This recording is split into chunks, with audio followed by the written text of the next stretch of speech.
성도 여러분 안녕하십니까? 재림의 서곡, 재림의 나팔소리. 주님이 오신다고 하시는 아름다운 소식은 언제 들어도 우리들에게 복된 소식이고 반가운 소식이 아닐 수 없습니다. 세상의 모습이 어렵든 시절의 형편이 아무리 험악하다 할지라도 그런 삶 속에 살아가는 우리들에게 주님이 다시 오십니다 하는 이런 소리들은 늘 언제나 희망이 되었고 소망이 되었고 우리들에게 따뜻한 마음의 위로가 되었습니다.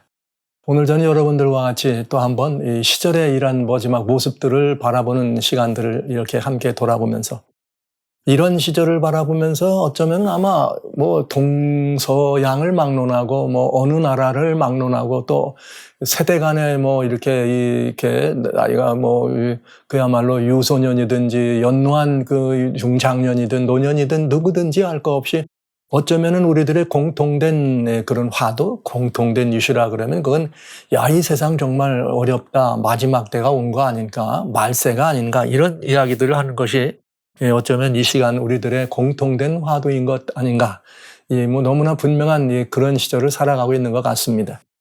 이러한 때 매년 1월 달만 되면 1월 말쯤에서 21일경에 22, 23 이런데 금년에는 20날이 이제 트럼프 대통령의 취임이었기 때문에 이게 28일까지 이렇게 미뤄지면서 시카고에 있는 원자력과학연구소의 둠스데이 클럭이라는 게 있죠. 어토믹 사이언스 원자력 연구하는 그런 과학 잡지에서 1년에 한 차례씩 1947년부터 1년에 한 번씩 지구촌의 여러 다양한 모습과 현상들을 바라보면서 지구가 얼마나 이렇게 그 마지막 파멸을 맞이하기 직전까지 다가왔는데 자정이라고 났을 때 얼마나 그 시간이 가까웠는가를 이야기하는 것이 예측하고 예견하는 것이 둠스데이 클럭이었습니다. 둠스데이 클럭에서 금년에는 89초 전이라 그러네요. 작년보다 당겨졌는데 과연 이렇게 그야말로 과학이나 자연과학이나 사회과학이나 인문과학이나 여러 가지 것들을 종합적으로 망라해서 지구 역사가 지금 이만큼 위험하다라고 하는 그런 이야기들을 이야기하는 거 또 예견하는 것이 둠스데이 클럭이기 때문에 저 이야기들은 그렇게 무시해도 괜찮은 그런 상황은 아니다. 이런 말씀을 드리면서 그렇다면 지금까지 이 둠스데이 클럭이 나와가지고 1947년에 7분 전이다라고 하는데 나와가지고 가까웠다 멀어졌다 가까웠다 멀어졌다 했지만 89초라고 하는 것은 가장 자정에 가까운 시간입니다. 그렇다면 지구는 정말 둠스데이 클럭이 말한 것처럼 마지막이 가까웠는가 하는 이런 화두가 이런 지구촌의 모습 속에는 틀림없이 우리들의 가까운 이야기가 아닐까 하는 그런 생각이 드는 시절이기도 하죠. 이런 말씀을 오늘 돌아보는 것은 상당히 마음이 무거운 이야기가 되겠습니다. 이렇게 즐거운 이야기는 아니죠. 그러나 또 한편 생각하면 주님을 믿고 섬기는 사람 입장에서는 예수님이 오시는 시간이 가깝다고 하는 것은 또 희망이고 기쁨입니다. 그러나 이 세상과 시절의 형편을 바라보면 그건 참 마음이 많이 어둡고 부담스러운 것도 사실이죠. 여기 마태복음 16장에는 우리 주님께서 이런 문제에 대해서 어떤 이야기가 있는가? 바리새인과 사두개인들이 와서 예수님께 대하여 하늘로서 오는 표적을 보이기를 원하시니 예수님이 마태복음 16장 말씀이에요. 2절에 주님께서 가셔서되 너희가 저녁에 하늘이 붉으면 이튿날은 날이 좋겠다 하고 아침에 하늘이 붉고 흐리면 오늘은 날이 곱겠다 한다. 이렇게 그러면서 너희가 천기는 분별할 줄 알면서 시대의 좋은 표적은 분별하지 못하느냐 이런 말씀을 하셨어요. 그러니까 천기라 그러면 하늘에 여러 가지 나타나는 현상들이죠. 오늘날로 말하면 천연계의 다양한 모든 현상들을 이야기할 수 있겠습니다. 시대의 표적이라 그러면 그런 자연환경만이 아니라 그저 인문사회학적으로도 사회과학, 자연과학들을 통해서 사람들이 살아가는 삶의 모든 저변까지를 포함하면 시대상이요, 시대의 표적이요. 특별히 거기에 이제 이 종교적인 의미에서의 신앙적인 이런 부분까지 포함한다면 아주 분명한 시대적인 표적이 되겠죠. 둠스데이 클럭이라고 하는 시카고 아토믹 사이언스에서 나오는 그 블레틴에서는 항상 그런 여러 다양한 것들을 이렇게 애둘러서 이렇게 역사의 마지막이 얼마나 가까웠는지를 표현합니다. 작년, 재작년 23년에 자정이 90초가 가까웠다. 그렇게 말했어요. 그리고 23년은 2월 달에 이 소리가 떨어지자마자 터키에서 엄청난 시리아 북부 터키에서 엄청난 지진이 터져가지고 정말 전 인류가 와우 이거 뭐 어마어마한 사람들이 죽고 이렇게 그냥 아주 폐허가 되는 그런 상황을 봤죠. 그런가 하면 23년에는 여러분 아시는 대로 이 세계적인 현상으로 그냥 이 산불들이 나가지고 그야말로 23년에는 이 지상 낙원들이 지중해 쪽이나 하와이나 아니면 지중해나 이런 곳들을 중심으로 해서 아주 뭐 계속 어마어마한 화재들이 이렇게 났던 것을 우리는 알 수 있습니다. 그래서 매년 여름만 지나면은 레코드 브레이킹 히트 웨이브라 그래가지고 여름이 그렇게 막 더워서 매년 그 더위가 최고치를 갱신하는 그런 걸 보았죠. 그러면서 나중에는 캐나다의 산불까지 나가지고 완전히 캐나다는 그냥 여러 달 동안 이 연기가 북미주의 전체를 쓸어덮는 그런 상황들을 가져다 오면서 2023년을 마감했어요. 그런가 하면 2024년 작년이죠. 작년에는 그냥 1월 1일 설날 아침에 일본에서 이렇게 막 지진이 나게 했는데 작년에도 역시 90초로 이렇게 얘기를 했습니다. 작년에도 90초밖에 안 남았다 하면서 경고를 올렸는데 새해 첫날부터 일본에서는 대지진이 나는 이런 경우를 우리는 보게 됐죠. 그래서 작년에도 조짐이 썩 좋지 않았습니다만 작년에는 이렇게 막 홍수로 더위로 또 그리고 이제 국제 정세적인 이런 부분에서 이미 뭐 이스라엘과 가자 이런 그 하마스 간의 전쟁이 이제 작년까지 이어지면서 어마어마한 이제 그런 그 참극들이 벌어지기도 하고 또 그러면서 작년에는 여하튼 뭐 이렇게 정치적인 여러 가지 많은 다양한 이슈 가운데 미국의 이 대선이 핵심 이슈가 되었고 도널드 트럼프 대통령이 40대 대통령으로 다시 재선이 되면서 24년을 마감하기 직전에 불행하게도 마감하기 직전에 가장 큰 참극으로 24년을 빌어본다면은 우리 대한민국의 무안공항에서 나왔던 제주항공의 여객기 참사였습니다.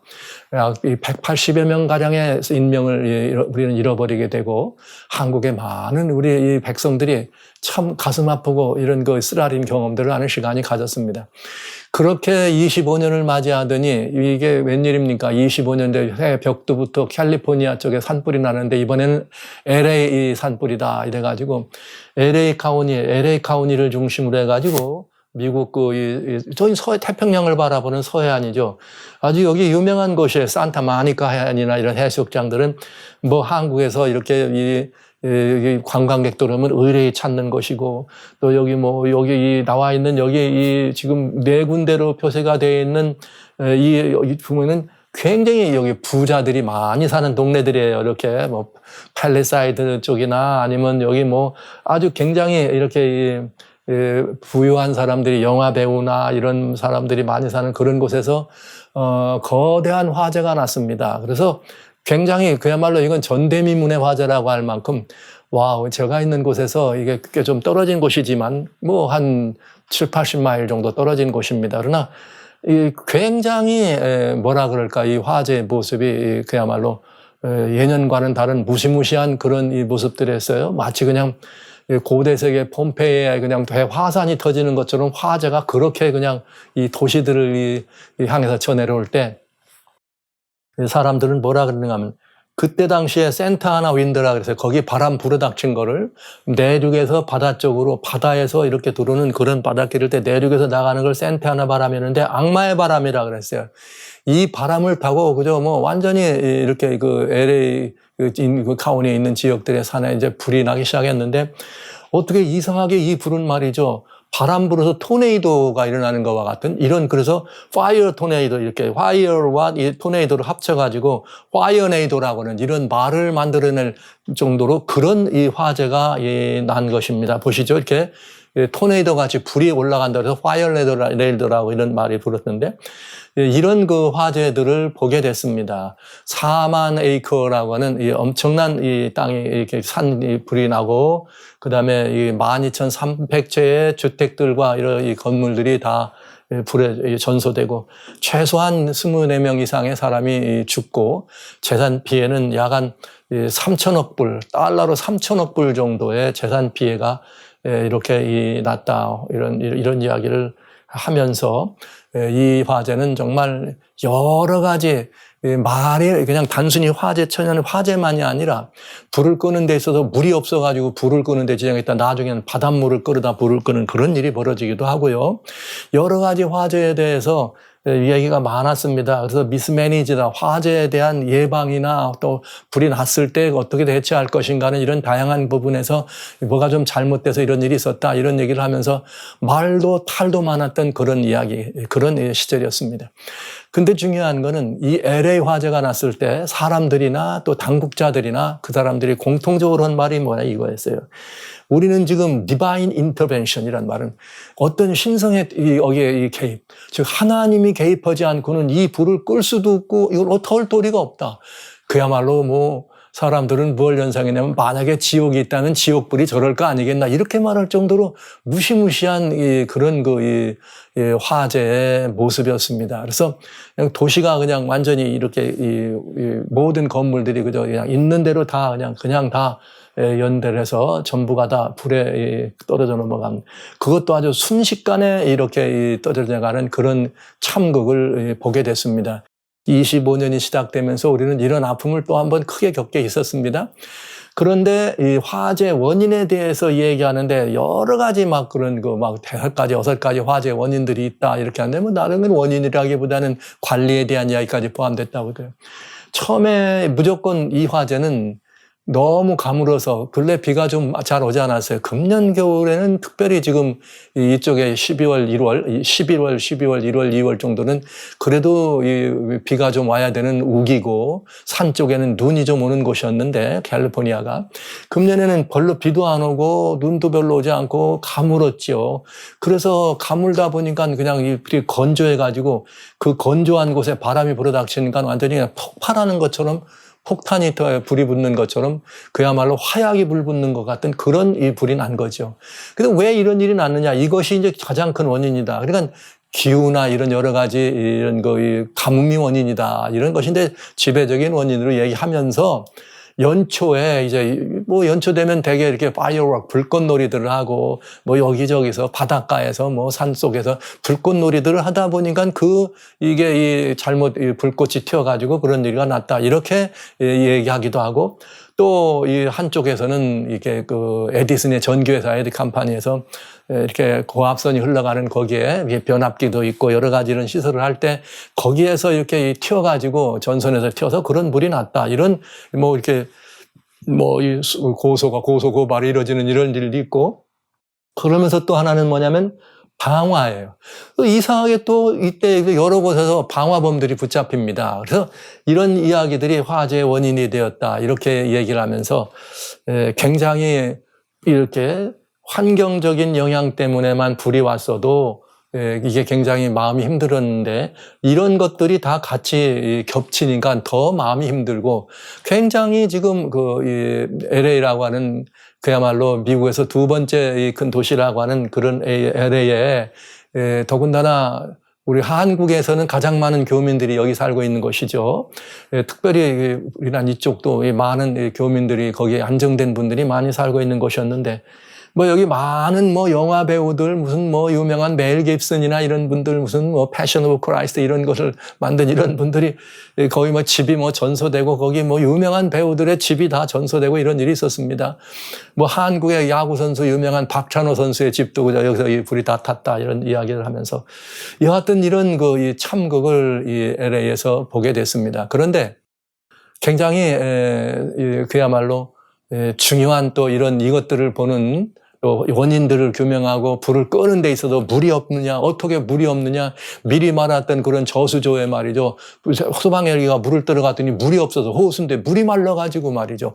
왜 물이 말랐나 했더니 거기 다른 어떤 수족을 보호한다고 물을 다 빼버려가지고 이런 환경 보호한다는 이런 측면에서 물을 다 빼버려가지고 정작 화재 났을 때는 쓸 물이 없어가지고 이렇게 큰 어려움을 겪는 이런 그야말로 참상이 또 관리하는 데 있어서 여러 가지 무슨 뭐 많은 이야기가 있었습니다. LA 가운데서는 DEI 소위 말하는 다보스 포럼에서 나왔던 다양성, 평등성, 포용성이라 이런 것 때문에 뭐 이렇게 성소수자들이라고 흔히 말하는 LGBT 뭐 이런 사람들도 다 뭐 기회를 주고 이래서 이 굉장히 인적 자원에서의 상당히 무능함과 이 부실함이 드러났다고 하는 것.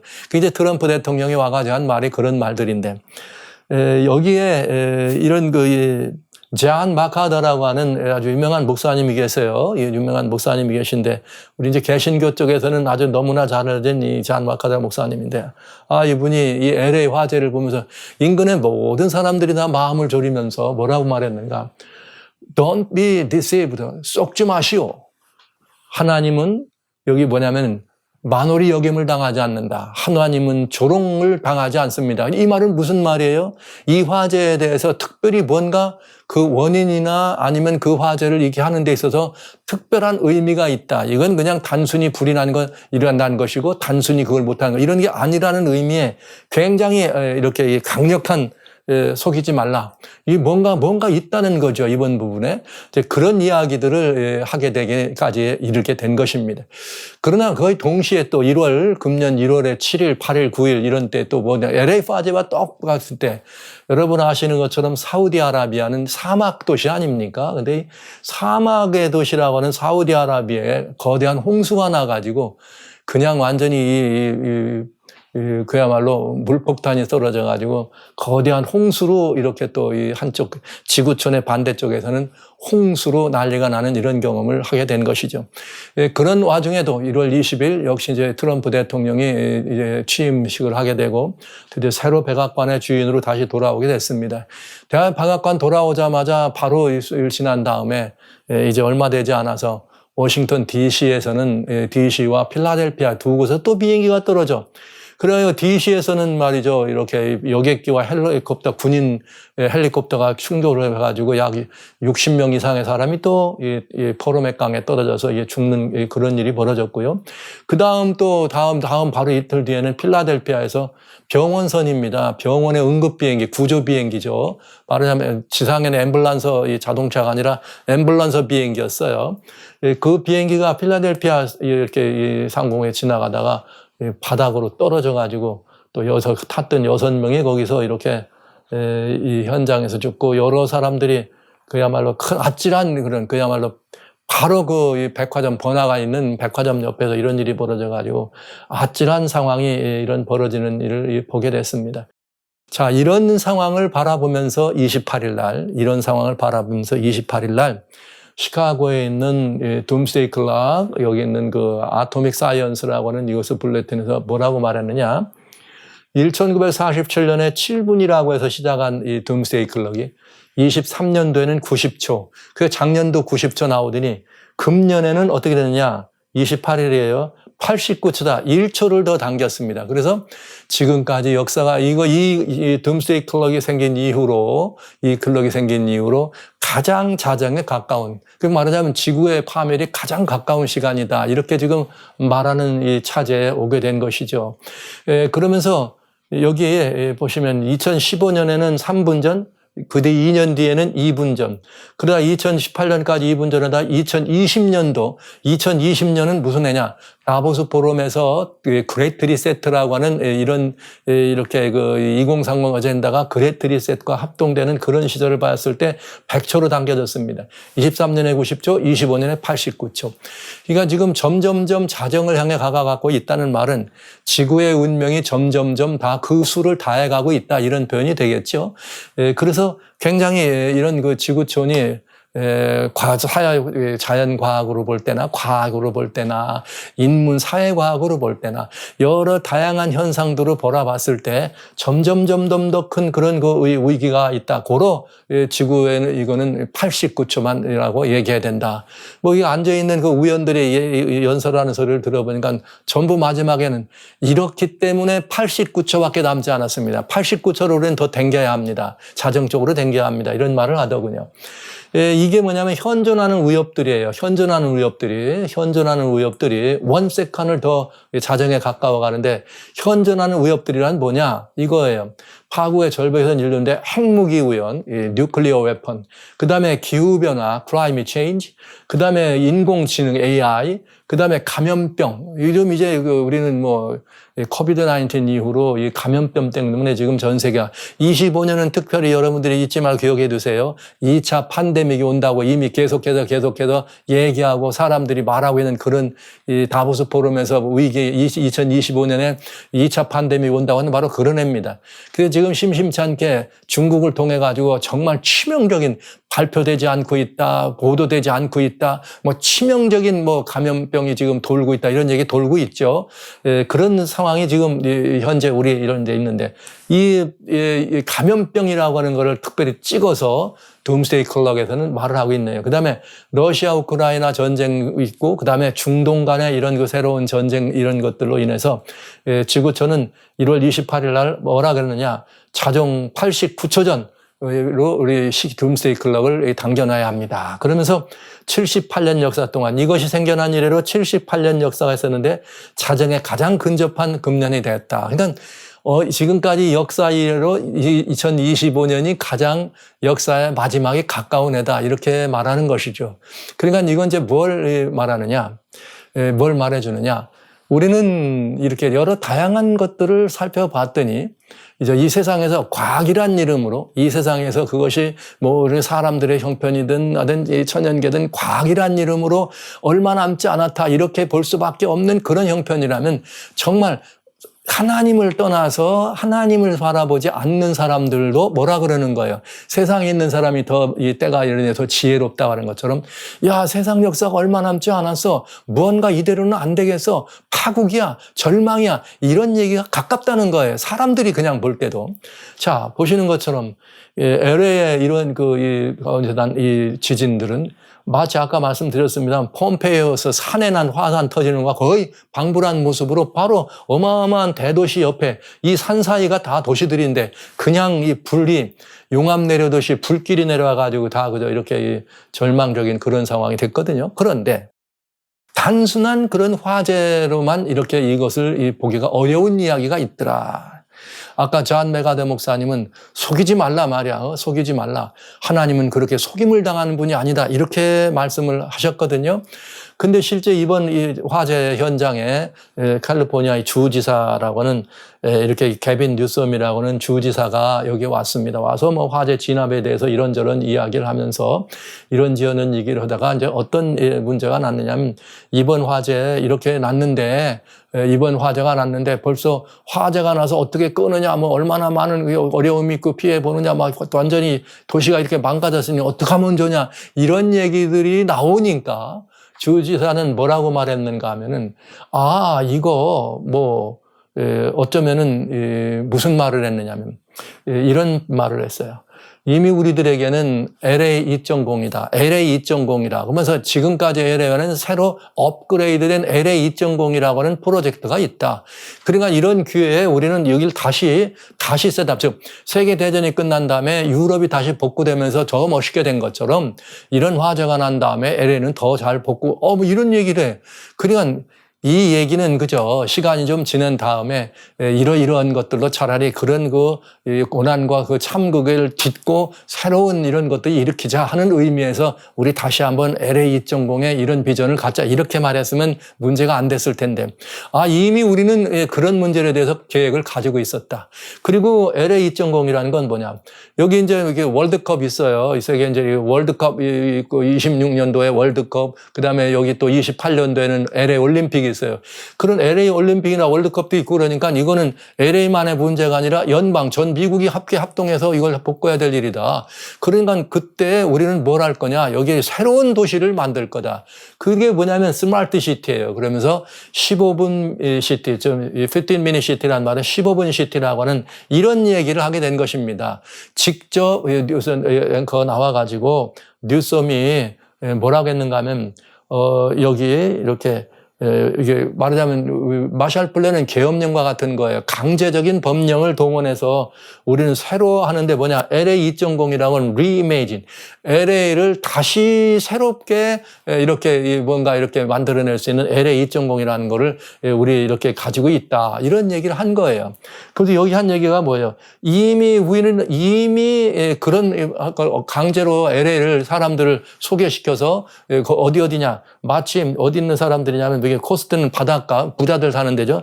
바닷가나 아니면 지금 이미 이렇게 다 불이 나가지고 망가진 이런 데 있는 사람들, 이것들을 위해서 우리는 이미 조직이 있고 팀이 있었다. 그래서 계엄 마샬런 플랜을 해가지고 그걸 내보내면서 거기다가 뭐 하려고 그랬는가? 우리는 거기에 새로운 이런 것들을 가지고 준비되고 있었다. 그러면서 이 연방정부에서 올림픽을 지원해야 되기 때문에 이런 일을 한다. 그래서 이런 프로젝트가 뭐냐면 LA 2.0 프로젝트예요. 근데 실제 LA 2.0 프로젝트는 놀라운 일입니다. 사실은 2020년이죠. 이건 2020년에 LA, 스마트 LA라고 하는 이 시티, 스마트 LA 2028. 2028이면 벌써 뭐예요? LA 올림픽. 그 LA에서 올림픽이 진행된다는 것을 보면서 LA 도시를 완전히 다 싹 갈아먹히고 새로 만들려고 하는 청사진 블루프린트가 있었다 이거예요. 이런 백서입니다. 이건 LA 시리에서, 로스앤젤레스 시리가 직접 주정부에서, 시리 정부에서 만들어낸 빌레틴에 이렇게 돼 있어요. 이렇게 만들어졌다고요. 이게 뭐예요? 이게 바로 LA 2.0이라고 하는 마스터 플랜이었습니다. 스마트 시티로 만들어간다. 이미 파리 올림픽 때도 제가 그런 말씀을 작년에 드렸습니다만은, 그때는 뭐 올림픽 경기장까지 가는데 30분 내에 다 돌아다닐 수 있도록 한다 하면서 뭐 음식 문제 이런 거 뭐 다 여러분 보셨으니까, 작년 파리 월드컵. 근데 작년 파리 월드컵 때 누가 갔어요? 바이든 대통령, 전 대통령 바이든 대통령의 질 바이든 여사가 가가지고 LA 시장과 함께 LA 그 올림픽 조직위원회 의원해 가지고 우리는 더 멋지게 할 거다. 우리는 더 강한 더 멋지게 할 거다. 이런 얘기 했잖아요. 근데 완전히 그런 얘기 떨어지자마자 지금 이제 4년 뒤 28년에는 이런 도시가 설 거다 했는데 금년에 LA 이런 화재가 어마어마한 화재가 났네요. 자, 근데 그 대상 지역이 이미 주지사는 그런 지역들에 이미 가지고 있었다. 여러분 이미 보셨지만은 이건 23년도에 무슨 일이 벌어졌어요? 글로벌 콜라보레이션 빌리지다. 이게 다 뭘 말했느냐? 스마트 시티예요. 환경 보호를 해야 되고, 그래서 이런 한 원스톱 공간에서 모든 것들을 다 할 수 있는 이건데, 어느 한 곳에서만 하는 것이나 이 글로벌 콜라보리다. 여러 다양한 이미 80여 개의 이런 도시들이 여기에 더 함께 참여할 수 있는 이런 것들을 가지고. 근데 원래 이상하지만 그 안에 여기에 이런 일들을 가지고 있었으니까 결국은 지금 LA 2.0이라고 하는 주지사가 말한 에빈 뉴섬의 마스터 플랜이나 LA시에서 올림픽을 엄두에 두고 물론 그랬겠습니다만 로스앤젤레스 스마트 LA 2028이라고 하는 이런 계획이나 아니면 다보스 포럼의 글로벌 콜라보레이션 빌리지나 15분 시티나 이렇게 아니면 스마트 시티나 이게 다 뭐예요? 같이 가는 수레바퀴 속에 있었다. 그러면서 이들의 모델은 어딘가? 중국입니다. 중국은 이미 거대한 도시들을 다 그냥 나라가 쓸어버리고 집을 싹싹 져가지고 다 지금 유령도시 됐대잖아요. 나 비어있는 데도 많고 그러지만 하여튼 그런 것들을 이 중심으로 해서 지금 있는, 결국은 이런 문제들은 뭐와 마찬가지예요? 단순히 LA의 산불은 그냥 지나간 산불이 아니었다. 이렇게밖에 볼 수 없는 상황이 된 거죠. 사실 저는 이제 LA의 산불이 저렇게 심하게 나는 걸 보면서 정말 그런 이 마음에 분한 생각이 있었습니다. 이 산불이 아무래도 단순한 산불 같지는 않은데 이게 뭔가 의미가 있는 게 아닐까 했는데 바로 주지사 와가지고 이런 얘기를 해서 굉장히 이렇게 도시를 다시 재건한다고 하는 건 당연히 해야 되는 일이지만 막상 거기서 이렇게 모든 것들을 잃어버리고 그야말로 사람도 다치고 죽기도 하고 사랑하는 가족들을 잃고 몇십 년씩 거기서 살던 정든 집들, 어떤 사람은 부자도 있고 어떤 사람은 가난한 사람도 있고 큰 집도 있고 작은 집도 있고 있잖아요. 다 탔는데 한 집만 남았다 이런 것들이 뉴스로 나올 정도의 그런 것들을 보면서 많은 사람들이 저런 이렇게 14,000채라면은 여러분 14,000채 집이 탔다 그러면 한 집에서 3사람씩만 있다 그래도 4사람씩만 있다 그래도 5만 명이 넘는 사람들이 어떻게 된 거예요? 그만 하루아침에 노숙자가 된 거죠. 이런 현실들을 바라보면서 가슴앓이를 하고 있을 때 이 정부나 이런 곳에서 발표되는 이런 계획들은 아니 그렇다면 이미 이런 계획이 있었단 말이야? 아니 이미 이런 계획이 있었단 말은 그럼 이번 산불이 어떻게 뭔가 좀 이상하지 않아? 이런 의구심과 의아함을 주는 것이 사실이라 이거죠. 그래서 잔 메가다 목사님이 속이지 말라. 하나님은 절대로 조롱받는 분이 아니다. 이 말씀을 하면서 LA 산불에 대해서 진노하는 이런 모습들은 우리들에게 많은 생각들을 하게 해주는 것이 틀림이 없다고 하는 것이죠. 자, 이런 걸 바라보면서 저는 여러분들과 같이 이미 계속해서 뭘 보여드렸냐면 2030 어젠다와 세계정부 그러면서 그레이트 리셋의 예상 진로들을 여러분하고 오랫동안 말씀드려 왔습니다. 2020년 그 다보스 포럼에서 그레이트 리셋 나올 때 그러면서 그들은 이렇게 여러 가지 기후 환경 문제, 건강 문제, 세계 경제, 정부, 세계 교회, 식량 문제까지 이런 문제들을 가지고 나오는데 작년에 가장 컸던 이슈는 뭐였느냐면 사회적 이슈는 유럽을 중심으로 했던 뭐예요? No farmer, no food. 이게 농부가 없으면 식량도 없는 거 아니냐. 그래가지고 작년에 그냥 유럽의 농부들이 난리가 났었죠. 이건 뭐냐. 대체 식량을 만든다 이거죠. 그래서 뭐 고기 먹지 말고 뭐 하라는 거예요? 단백질, 고단백 다른 거. 그래가지고 그 나온 것이 뭐예요? 무슨 뭐 여러 가지 다양한 벌레들 이런 것들도 다 고단백 원자. 이런 황당한 이야기들을 해가면서도 그거를 사람들이 자연스럽게 얘기할 수 있는 다보스 포럼의 얘기를 본 것이거든요. 자, 그 다음에 기후 환경 문제로 15분 미니시티라고 하는 이렇게 이런 도시들은 이번 LA 화재를 이게 겪으면서 매우 구체적인 것들이고 어떤 형편에서는 이렇게 역사는 가고 있다는 걸 우리한테 보여주고 있다는 거죠. 그다음에 금년은 2차 팬데믹을 대비하러 나왔고요.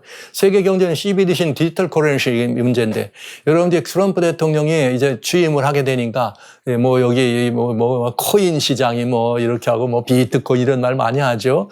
결국은 이제 이렇게 되면서 사람들이 여기 트럼프 대통령이 되면서 중국 무슨 러시아 이런 사람들 관세 높이면서 뭘 합니까? 이 사람들이 달러에 기축통화 달러를 좀 죽이고 달러 죽이고 말이죠. 이 서로 막 위안화로 서로 무슨 뭐 패트로모닝 이 오일 달러를 막 결제하고 이런 거 브릭스라고 소위 말하는 이런 것들 트럼프 대통령이 니들 그거 안 돼. 달러를 죽이는 그런 일은 없어. 이렇게 하면서 강화하면서 결국은 뭘 원하느냐. 중앙 이렇게 은행이 모든 것들을 관리하고 통제할 수 있는 그런 시스템으로 가려고 하는 것인데 더 확실하게 그런 시절이 온 것을 우리는 보게 되는 것이죠. 완전히 이게 중앙은행이 통제하는 그런 시대로 오는 것인데 미국 사회에서는 알게 모르게 지금 여러 가지 다양한 현상들이 그런 모습이 있는 것을 우리가 보게 되겠습니다. 그다음에 여기 디지털 아이디는 금년 이제는 드디어 여러 2014년부터 계속 리얼 아이디 얘기를 해왔는데 금년 5월 달부터는 미국 내에서는 리얼 아이디가 없이는 비행기를 못 타고 패스포트를 타야 합니다. 국내선도. 관공서에 들어갈 때로 리얼 아이디가 아니면은 뭘 못하느냐 이게 들어갈 수가 없어요. 관공서 가는데도 패스포트를 가지고야만 들어갈 수 있습니다. 그러니까 이 리얼 아이디라고 하는 것은 뭐예요? 이건 디지털 아이디를 말하는 것이거든요. 이게 이제 드디어 미국이 어떻게 되고 있다? 완전히 다 이렇게 통용되고 있다. 그럼 미국이 통용된다면 여러분 다른 나라는 어떻게 될 것 같아요? 여러분 상상에 맡겨버리겠습니다.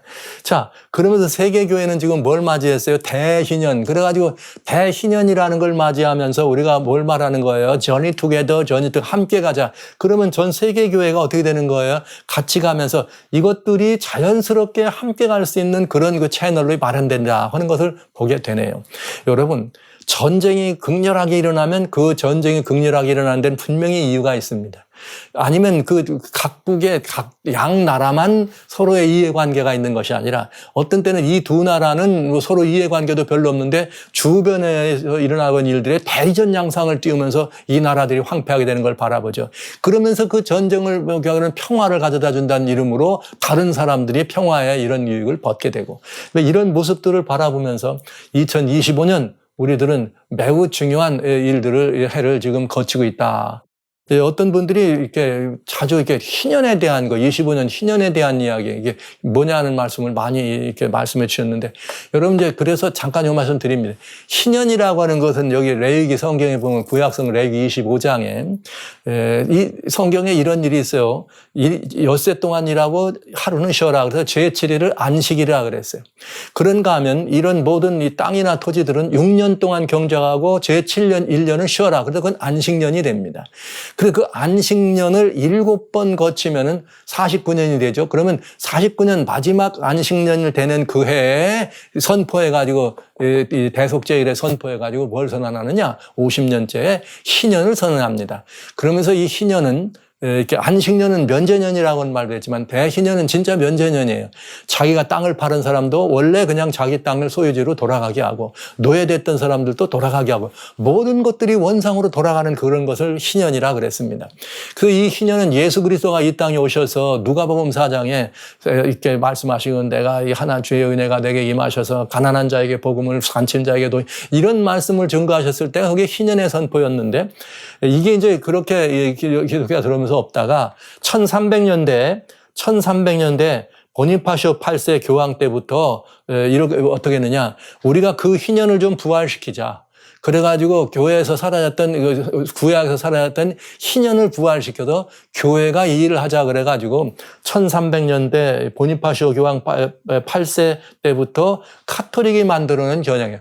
근데 이들은 50년이 아니라 100년마다 하도록 했어요. 그러다가 매 100년마다 하다가 이제는 어떻게 했느냐 하면 1475년부터는 뭐라 했느냐. 100년마다 하니까 안 되겠다. 이걸 어떻게 하자? 25년마다 하자. 그래가지고 금년이 이제 2000년 대희년을 보면서 26차례 만에 맞는 대희년이 됐다. 이렇게 말씀드리겠습니다. 그러니까 성경이 말하는 희년은 그리스도 예수께서 십자가에 돌아가시면서 어떻게 된 거예요? 우리 모든 이 죄 용서가 이루어지고 우리는 다 죄로부터 해방되는 일을 겪었기 때문에 그것이야말로 우리는 뭐가 되는 거예요? 성경이 말하는 구속적 희년이 되겠습니다. 그러나 여기 말한 지금 말하는 교회들이 말한 25년 대희년이라는 말은 캐톨릭 로마 바티칸을 중심으로 한 캐톨릭에서 만들어놓은 교회법으로 교회가 정한 교회의 뭐 행사도 될 수 있고 교회의 이런 거 말하자면 축일이 될 수 있겠습니다. 그렇게 이해해 주시면 되겠습니다. 늘 말씀드렸습니다만은 원래 금년 25년 제26차 희년에는 AD 325년에 있었던 니케아 종교회에 의해서 일어났던 그거를 다시 부활시켜서 그것이 이루어지는 일을 하자. 이 희년의 이 목표였어요. 근데 325년에 이랬던 건 뭐예요? 정치와 종교가 합동되는 종교일치였습니다. 그게 매우 중요한 이슈였다는 거 여러분 하나 참고적으로 알아두시면 되겠습니다. 자, 여기까지 우리는 금년의 여러 가지 일들을 바라보면서 여러분 이 말씀을 드릴 수밖에 없어요. 성도들은 그날이 가까움을 안다 모른다. 안다. 알아야 합니다. 왜냐? 예수님께서 약속을 하셨거든요. 또 예언해 주셨거든요. 난리와 난리 소문 듣는데 아직은 아니라 아직은 끝이 아니다. 민족이 민족을 나라가 나라를 대적하여 일어나겠고 처처의 기근과 지진이 있겠다.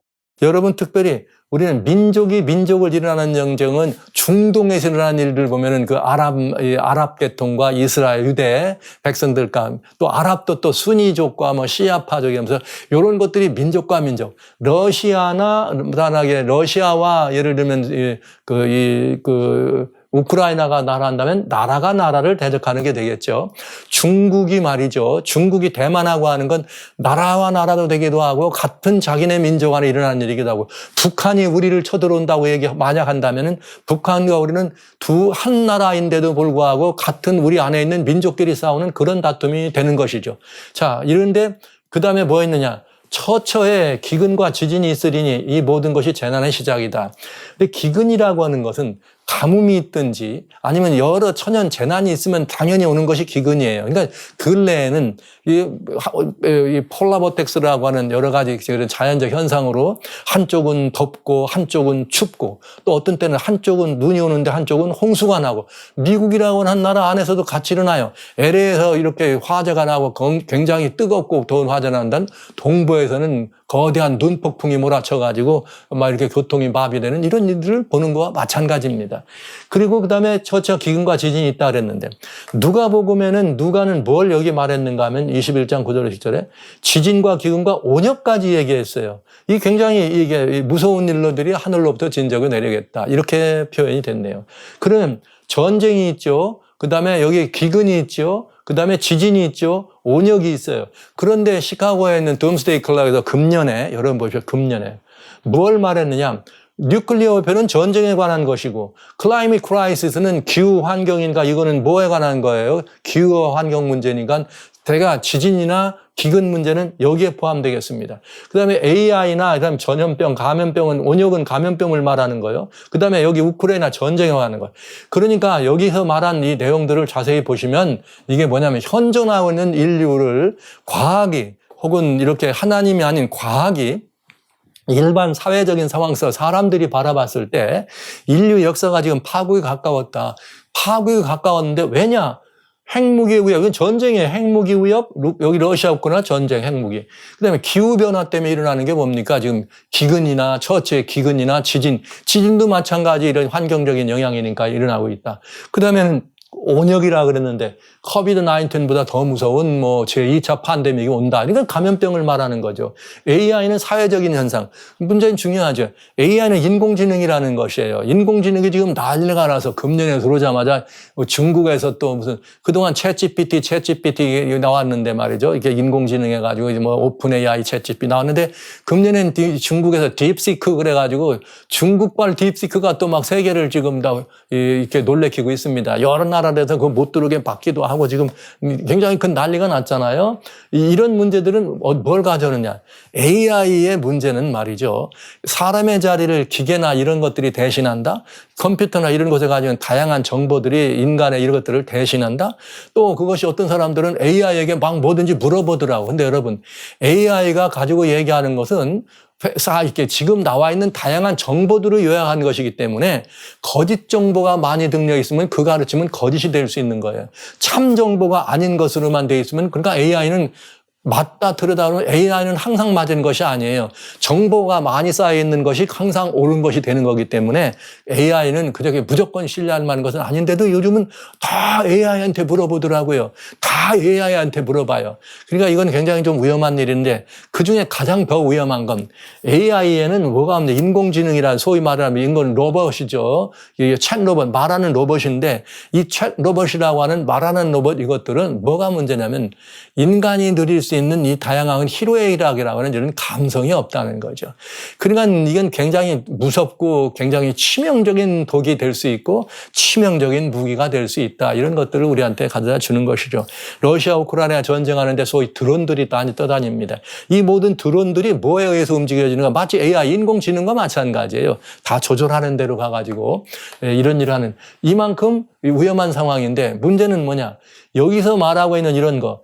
그래서 지구가 이렇게 위험하다. 가장 파멸에 가까운 때까지 왔다라고 말을 하는데 중요한 건 하나님을 모르는 사람들이 과학을 가지고 사회, 인문사회 여러 가지 다양한 이런 과학을 가지고도 역사가 마지막이었다는 말은 멸망이 가까웠다고 보는데 마지막이 가까웠다고 보는데 그런데 그 사람들이 바라봤더니 이게 다 예수님이 이미 말씀하신 뭐예요? 처처의 지진과 기근과 전쟁과 뭐예요? 이 온역이라고 하는 이미 예언하신 그것들이 하나님을 모르는 사람들도 그게 지금 마지막에 오고 있다고 하면은 이건 뭐예요? 여러분 모두에 말씀드렸던 것처럼 마태복음 16장에 천기와 시대의 표적이 뭐하고 있다는 말입니까? 맞닥뜨려지고 있다는 것 아닙니까? 그러면서 여러 가지 다양한 일들이 일어나고 있는 그 배후에는 뭐가 있다? 잔 메가더 목사님 말씀하신 Don't be deceived. 속지 마시오. 속지 마시오. 하나님은 속는 분이 아닙니다. 하나님에게는 하나님 절대로 속지 않습니다. 그러니까 사람들이 말하는 그런 거짓된 어떤 형편들을 가지고 이게 속을 수 있다는데 여러분 이제는 이걸 말하는 거죠. 여러 다양한 사람들이 이 과학이 말하는 이런 것들은 과학이 말하는 것들은 한 가지 함정이 있습니다. 그건 뭐냐? 여기 지금 똑같은 얘기를 하지만 이런 모든 것들의 원인이 뭔가를 얘기하면 뭐예요? 원인이 뭔가는 환경 문제는 탄소 발생이 많아서 그렇다. 그다음에 또 이런 핵무기 위협이 많고 뭐 이렇게 전쟁 위협이 있는 건 뭐예요? 이건 전부 무슨 뭐 인간의 힘으로 무언가 할 수 있는 이런 부분들인데 그거 안 돼가지고 이렇게 어떻다는 거예요? 위험하다는 거죠. 막을 수 있는데 그렇게 되면 뭐가 문제되는가? 예수님의 참된 예수님의 재림의 징조를 보지 못하도록 하는 것입니다. 이게 만약에 큰 위기인 거죠. 그러니까 여러분 이 굉장히 중요한 이야기를 제가 지금 드리는 거예요. 저희는 성경을 통해서 일어난 일들을 보고 이게 정말 재림의 징조구나. 예수님께서 오신다고 했을 때 이런 일이 났는데 화재가 만약 요엘서는 2장에 뭐라고 되어 있습니까? 요엘서 2장에 마지막 때 이 시대에 대해 가지고 하나님께서 이 하늘에서 이적을 주는데 피와 불과 연기 기둥이다. 이렇게 돼 있어요. 피와 불과 연기 기둥이다. 요엘서 2장 31절에 그렇게 돼 있습니다. 그러니까 화재 소식도 어마어마한 화재 소식도 말세에는 뭐예요? 재림의 징조가 되는 거죠. 기근 이미 보셔드린 것처럼 24년에는 그냥 연초에 기진부터 그냥 때려버리고 말이죠. 기후변화, 환경 이런 것들이 환경적 천기의 이런 다양한 변화들이 예수님의 재림의 징조가 분명한데 이것들을 과학의 힘으로 보면서 인류 파멸하는데 막을 수 있다. 예를 들면 원인이 이거다라고 얘기하게 되면은 재림의 징조가 아니고 인간들의 어떤 이런 것들로 해서 얼마든지 사람이 회복이 가능한 것으로 만들 가능성이 있기 때문에 그건 아주 위험한 일이다. 그렇다면 우리는 뭘 봐야 되는가? 하나님을 모르는 사람들이 그것이 인위적인 것이든 아니면 그 사람들이 두려워서 만드는 예측이든 이런 모든 것들이 다 위험하고 마지막이라고 하는 대로 시선이 집중되는데 그 마지막이라고 하는 것의 원인이 성경이 말하고 하는 재림의 징조와 맞닥뜨려진다면 이제는 여러분 더 이상 볼 것 없잖아요. 이름에도 불구하고 하나님을 아는 백성들이 이름에도 불구하고 졸고 있고 이름에도 불구하고 모른 척 한다면 그건 말이 안 되는 얘기지. 데살로니가전서 5장 1절로 3절에 이렇게 되어 있습니다. 형제들아 때와 시기에 관하여는 너희가 쓸 것이 없다. 주의 날이 밤에 도적같이 이를 줄을 저희 자신이 압니다. 주의 날이 어떻게 밤에 도적같이 오겠다는 거죠. 왜냐하면 주님은 미리 일러주지 않고 그냥 느닷없이 오신다 그랬으니까. 너희가 평안하다 안전하다 할 그때 잉태한 여자에게 해산의 고통 이런 같이 멸망이 호련히 저에게 이르느니 결단코 피하지 못하리라. 그러나 형제들아 너희는 어둠에 있지 아니하면 그날이 도적같이 너에게 임하지 않을 것이라. 예, 여기 지금 1절로 3절까지 여기 있는 말씀이에요. 평안하다 괜찮다 할 때 그날이 순식간에 오겠다. 그런데 이제는 뭐가요? 시카고에 있는 둠스데이 클럭에서도 때가 뭐라 그래? 평안하지 않대. 이게 위험하대. 이 말은 무슨 말이에요? 하나님을 모르는 사람들도 깨어나라고 하는데 하나님을 아는 사람들은 오히려 지금 이걸 보고도 어떻게 안 깨어난다면 이건 매우 위험한 일이다 이 말이에요. 여러분 이게 굉장히 중요한 일입니다. 그러나 우리는 이 세상의 사람들은 다 모른다고 해서 우리는 알아야 되는데 지금 연세가 역전된 거죠. 세상 사람들은 마지막 때라고 하는데 하나님 믿는 사람은 뭐가 마지막이냐고 뭐 이렇게 하면 그건 문제가 된다 이 말이에요. 말이 안 되잖아요. 여러분 이건 대단히 위험한 상황이 되겠습니다. 그래서 그러나 우리는 이런 모든 것들을 보면서 성경은 이렇게 씁니다. 여기 이제 4절로 5절에 다 빛의 아들이고 낮의 아들이기 때문에 우리는 밤이나 어둠에 속하지 않았으니까 다른 사람과 같이 자지 말고 깨어 있으라. 왜냐? 그렇게 되면 우리는 뭐예요? 도적같이 주님을 맞이하지 않는다 이 말이죠. 준비들이 도적같이 온다는 말은 어느 날 느닷없이 온다는 말이지만 더 중요한 거는 아무 생각 없이 준비 안 됐을 때 평안할 때 이런 일이 온다는 거죠. 그러나 여러분 그 평안할 때 오지만 우리는 하나님을 아는 우리들은 깨어서 이런 모습을 바라보면서 이거 지금 가깝구나 지금이구나 이렇게 하면서 그날을 도적처럼 임하지 않고 준비된 마음으로 임할 수 있다. 이렇게 보는 것입니다. 왜 여기 평안이다, 안전이라는 말이 있을까요? 원자매, 여기 그 시카고 둠스데이 클럭에서 지금 이렇게 위험하다 했으니까 이것들을 어떻게 하려고요? 이것들을 상쇄하기 위해서 노력할 거 아니에요. 그러니까 전쟁하지 말라. 그러면 뭐 할 거예요? 평화조약을 만들라고 할 거 아니에요. 환경 변화됐다. 탄소 쓰지 말라. 걸어다니라. 그래서 15분 미니 시티가 나온 거고. 그래서 농장도 없애버리고 말이죠. 그냥 막 이런 거 벌레 잡아서 고기 먹고 그냥 어떻게 인공 이런 식으로 살자 이거예요. 자동차 타지 말고 자전거 타고 비행기 타지 말고 이제 이렇게 여행 자제하고 여행 다니지 말라 이런 말을 하는 거예요. 그게 뭘 말하는 겁니까? 그렇게 해서 우리들이 뭘 가져나? 평안하다, 안전하다 할 때가 온다는 거죠. 이 말은 결국은 전 이렇게 보는 것입니다. 결국은 다보스 포럼을 중심으로 그레트 리셋 2030 어젠다가 평안하다, 안전하다라고 하는 이 목표를 향해 가고 있다. 그러나 그렇게 평안이 오고 안전하다고 할 때 불사.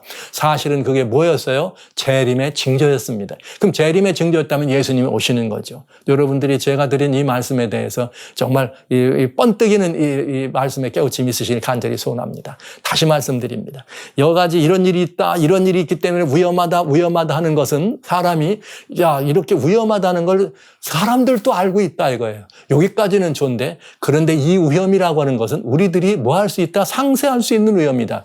그러니 답이 나온 거예요. 그게 뭐예요? 그레이트 리셋과 2030 된 겁니다. 그러니까 여러분 이게 굉장히 중요해. 다 가치가 몰린 거죠.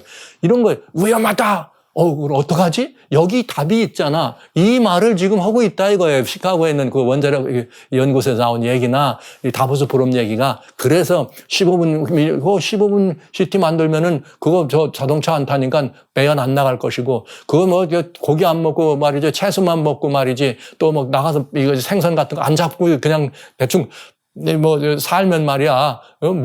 배연 배출 안 하니까 환경 괜찮아질 거고.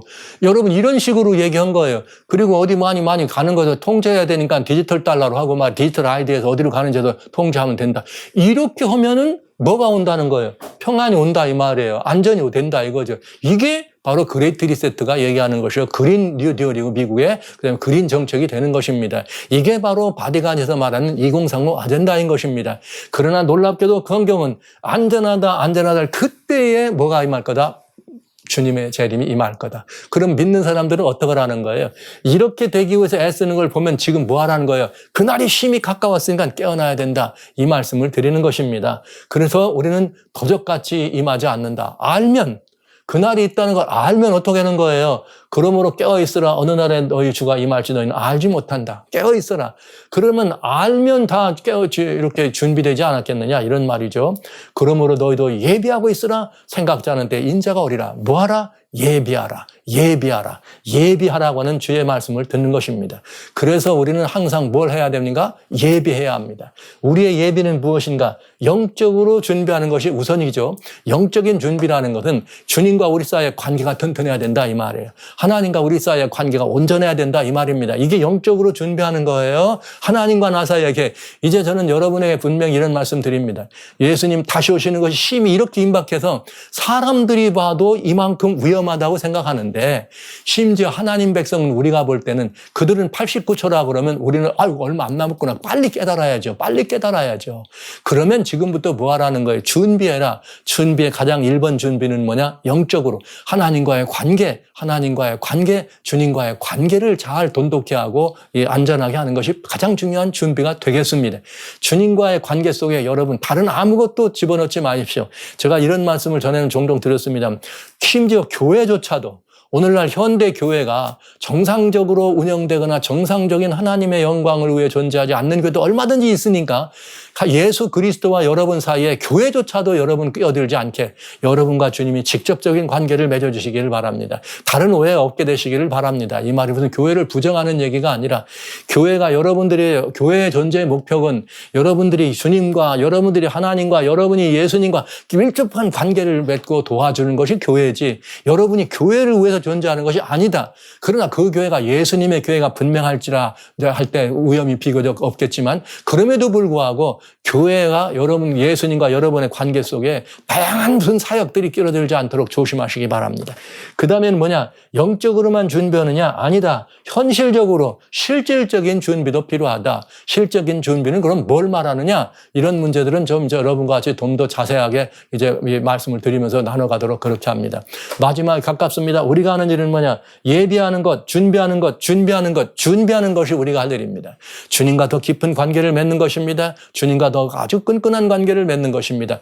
오늘 오셔도 내게 여한이 없는 믿음을 간직하시는 것입니다. 그런가 하면 여러분이 처해 있는 환경이나 여러분이 살고 있는 때나 장소와 이런 모든 것들조차도 죄와 악으로부터 떨어져 있고, 그런 것에도 감히 이렇게 더 많이 연결되지 않도록 가능하면 지금 완전히 그야말로 멸망해가는 그런 악의 그런 소굴에서 영향력을 덜 받는 곳으로 여러분의 위치나 환경을 바꿔주는 것, 저는 계속해서 여러분들에게 떠나라는 말씀을 드리는 것이죠.